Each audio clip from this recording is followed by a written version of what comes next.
शिरोळ तालुक्यात प्रतिवर्षी ऊस गाळप हंगामाच्या पार्श्वभूमीवर ऊस दरावरून आंदोलनाचा भडका उडतो. यंदा स्वाभिमानी शेतकरी संघटनेनं रस्त्यावर न येण्याची भूमिका घेतल्यामुळं आंदोलन अंकुश संघटना ऊस दरासाठी एकाकी झुंज देतेय. याचाच भाग म्हणून आंदोलन अंकुशचे प्रमुख धनाजी चुडमुंगे यांनी आमरण उपोषण सुरू केलं. त्यानंतर जाग आलेल्या प्रशासनानं प्रादेशिक साखर सहसंचालक कार्यालयाकडील अधिकारी, कारखानदार प्रतिनिधी आणि आंदोलन अंकुशचे पदाधिकारी यांची तहसीलदार कार्यालयात बैठक घेतली. या बैठकीला प्रादेशिक साखर सहसंचालक कार्यालयाकडील लेखापरीक्षक उद्धव कुंभार, आंदोलन अंकुश संघटनेचे प्रमुख धनाजी चुडमुंगे, तालुकाध्यक्ष दीपक पाटील यांच्यासह श्री दत्त शेतकरी, गुरुदत्त, पंचगंगा, कल्लाप्पाण्णावाडे जवाहर सहकारी साखर कारखान्याचे अधिकारी उपस्थित होते.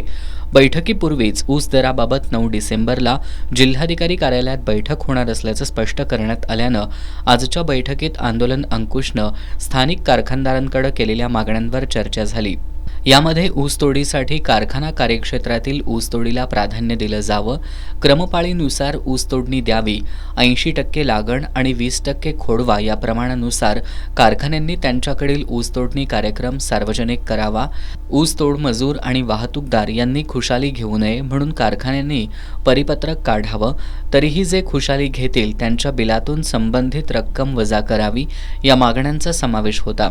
बैठकीला उपस्थित कारखान्यांच्या अधिकाऱ्यांनी आंदोलन अंकुशच्या या मागण्यांना सकारात्मक प्रतिसाद दिला असल्याचं लेखापरीक्षक उद्धव कुंभार यांनी सांगितलं. आंदोलन अंकुश संघटना यांनी जी मागणी केली होती की शेतकऱ्यांचा त्यांच्या शिरोळ तालुक्यातील 25 किलोमीटरच्या अंतरातील जो ऊस आहे तो प्राधान्याने तोडणे, जो लागण खोडवा हा लागण ही जानेवारीपूर्वी व खोडवा हा फेब्रुवारीपूर्वी तोडणे हे प्राधान्यक्रम द्यावेत अशी संघटनेची मागणी होती.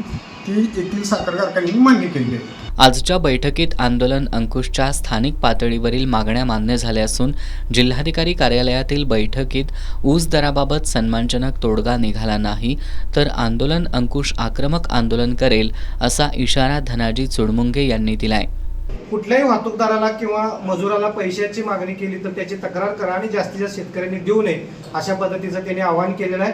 आणि आणखी एक मुद्दा यामध्ये प्रकर्षानं आलेला आहे की खुद वाहतूक करून जर शेतकऱ्यानं स्वतःच्या वाहनानं आणि स्वतः तोडून जर कारखान्यापर्यंत ऊस घातला तर त्याला कारखान्याची होणारी ढोबळ FRP द्यायचं इथे एक निर्णय झालेला आहे.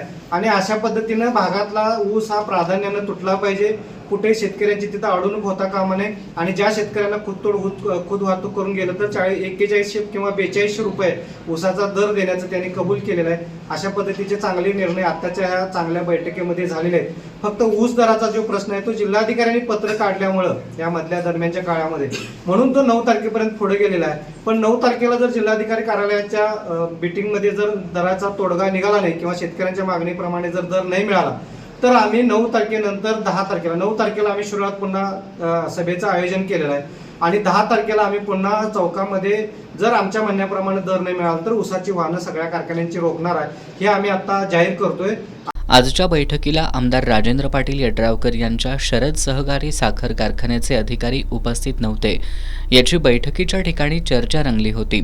या बैठकीला दीपक पाटील, नागेश काळे, दत्तात्रय जगदाळे, प्रमोद बाबर, संभाजी माने, महेश जाधव, संपत मोडके, धनाजी माने, संभाजी निंबाळकर, डॉक्टर शिवाजी पाटील, देवेंद्र चौगुले, शिवाजी कोळी, प्रकाश झांबरे, उद्धव मगदूम, शशिकांत काळे यांच्यासह आंदोलन अंकुशचे कार्यकर्ते उपस्थित होते.